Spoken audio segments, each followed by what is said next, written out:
Chapter 3 Mushrooms Take Over the World. Personification, noun, giving lifelike characteristics to an inanimate object or an abstract idea. Describing an object as if it were alive. Candy! A box of candy hearts fell out of Jessie's Valentine's Day shoebox, and now all the kids were tearing open the lids of their own boxes and finding candy too. Sweet! Evan shouted, scooping up the miniature box of candy conversation hearts. Thanks, Mrs. Overton, said Nina Lee, when Mrs. Overton hurried into the classroom from the hallway.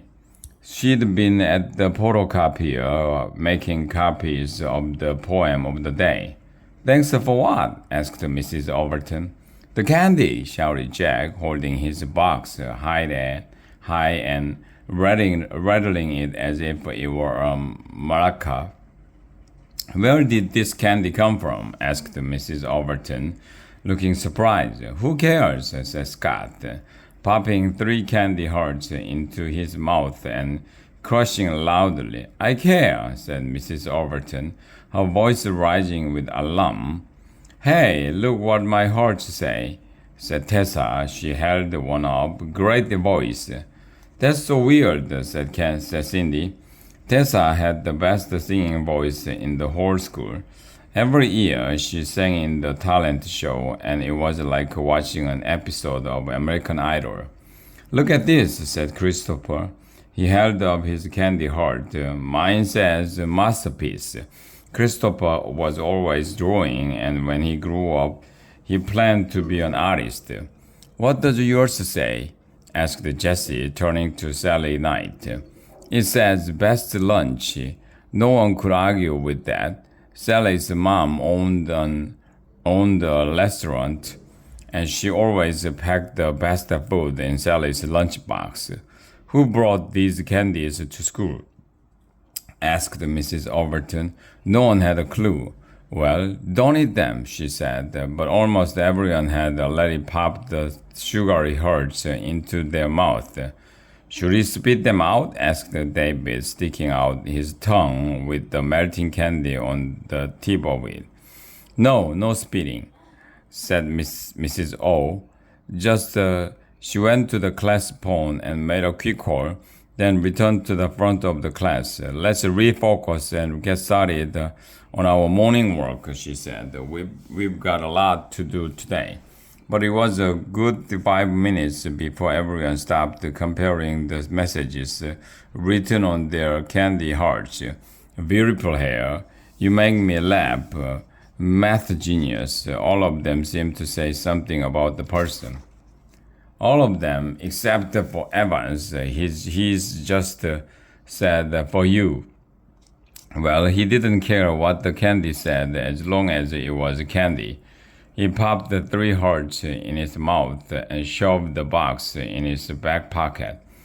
On the playground at lunch recess, most of the kids agreed that it must have been Mrs. Overton who had left the candy hearts for them. She had pulled a few sneaky surprise tricks on them during the year. In January, when they were studying the Revolutionary War, she'd had Officer Ken come to school and arrested them all on charges of sedition. During their famous inventors unit, which happened to fall around Halloween, she had left strange things around the classroom. Burned out light bulbs, bits of wire and springs, an antique crank phonograph, and a few ghoulish notes on the blackboard that seemed to suggest that the ghost of Thomas Edison was haunting for all. Evan figured this was just one more prank. I'm home, Evan shouted the next day as he walked through the front door after practice, dropping his basketball in the hall and taking off his sneakers. Garage, please, said his mom, pointing to the ball and the shoes. How was practice? She asked after Evan came back to came back into the kitchen to grab a snack. Great, my team won both scrimmages. Can I eat this in my room? He held up a banana. Yes, but don't leave the peel in your trash can. It will smell. Mrs. Tresky was standing at the kitchen counter, chopping vegetables. She had always made a neat pile of diced carrots and another one of onions, and now she was slicing up celery. That meant enchiladas for dinner. This day just kept getting better and better. And don't eat more than that, said Mrs. Tresky as Evan headed up the stairs. Dinner's in an hour. Evan went up to his room and stuck the locked sign on the outside of his door before closing it. There weren't any actual locks on the bedroom doors in their house, but Mrs. Tresky believed that everyone, even kids, had a right to privacy, so they each had a laminated cardboard sign that they could hang on their doors. When the sign was up, it meant that everyone else in the family had to act as if the door was actually locked. This door is locked. Before this school year, Evan had almost never locked his door, but now that he and Jessie were in the same class at school, together all day, including lunch and recess, he needed more privacy. On top of that, Grandma had moved in after New Year's, so now the house felt extra crowded. It was starting to become a habit for him to put up the locked sign. Evan unzipped the small pocket on the front of his backpack and pulled out a folded piece of paper. Lying on his bed, he began to read the words quietly to himself. Mushrooms by Sylvia Plath. Overnight, very whitely, discreetly, very quietly. Our toes, our noses, take a hold on the loam, acquire the air. Nobody sees us, stops us, betrays us. The small grains make room. Soft fists insist on. Heaving the needles, the leafy bedding, even the paving, our hammers, our rams, earless and eyeless. Perfectly voiceless, widen the crannies, shoulder through holes, we diet on water, on crumbs of shadow, bland-mannered asking, little or nothing. So many of us. We are shelvers, we are tables, we are meek, we are edible, nudgers and shovers. In spite of ourselves, our kind multiplies. We shall by morning inherit the earth, our foot in the door. It was the poem of the day that Mrs. Overton had read to them that morning in class. She always made extra copies and left them on the windowsill so that anyone who wanted to could take one home. On his way out to recess, Evan had told his friends he'd forgotten his gloves. When he went back into the classroom, he'd sneaked a copy of the poem and slipped it in his backpack. If the whole class hadn't gone over the poem that morning, he would have had trouble reading the words acquire and edible. He wouldn't have known that loam was just another word for dirt, or that discreetly meant carefully and quietly, while crannies were little openings and bland meant boring and tasteless. But they had gone over the poem several times, and now Evan could read it confidently to himself. And he loved the way it sounded. He loved to say, our toes, our noses, take a hold on the loam. All those O sounds like marbles rolling across a wooden floor. He liked the praise, soft pitch, the way one word said the opposite of the other, but with almost exactly the same letters, And then when it got to the shouting part, so many of us, Mrs. Overton had them stand up and raise their arms over their heads to shout out the words. Evan couldn't help but feel the thrill of the mushrooms taking over the world.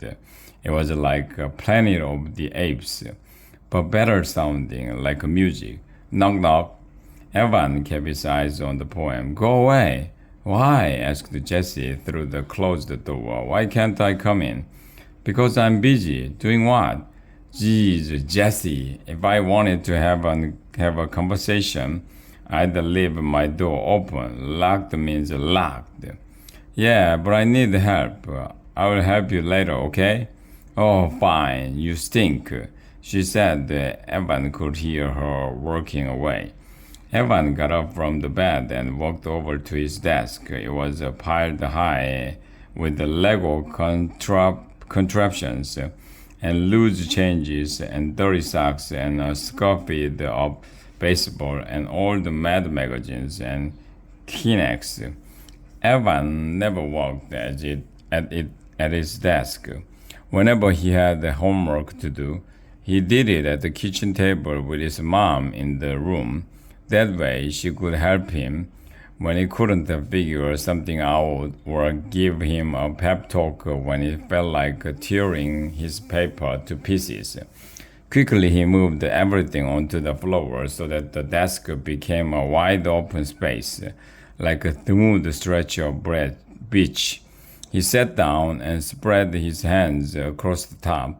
Then he reached down into his backpack and pulled out the stack of post-it notes that Mrs. Overton had given each of them today during a literacy block. Jessie, of course, loved the post-it notes. They were her favorite office product. She had them in every color and used them all over her room to remind her of important things. But Evan had never thought much about them until today, when Mrs. Overton had shown the class what they could do. He looked at the mushroom poem again. He read the first stanza, just 6 words. That was all. Anyone could write 6 words. Evan stared at the wall and thought about his grandmother. Well, first of all, she was old, so old that her knees made creaking noises when she stood up. But she still did yoga every day. She said it was good for her balance. She could even stand on one leg like a tree. Sometimes, though, Grandma's brain wasn't balanced. She could forget things like Evan's name. He hated when that happened. Evan peeled off the first post-it note and stuck it to his desk. He wrote Grandma on it. Then he peeled off another one and wrote tree. Then he wrote the 4 more words, each on its own note. He lined up the post-it notes on his desk like soldiers marching in a parade. That's not a poem, he thought, at least not a good one. But he liked the way tree and knees and creek sounded together, so he put those words on a line all by themselves. Then he thought about a tree, and he wrote tall and proud and good, each word on its own post-it note, just as they'd done in class. The post-it notes were like blocks, and Evan was good at moving them around, adding new words, new blocks, throwing out the ones he didn't like. He listened to the sound of the words, whispering them out loud as he moved the post-it notes all over his desk. He felt like he was building something, watching it grow under his hands.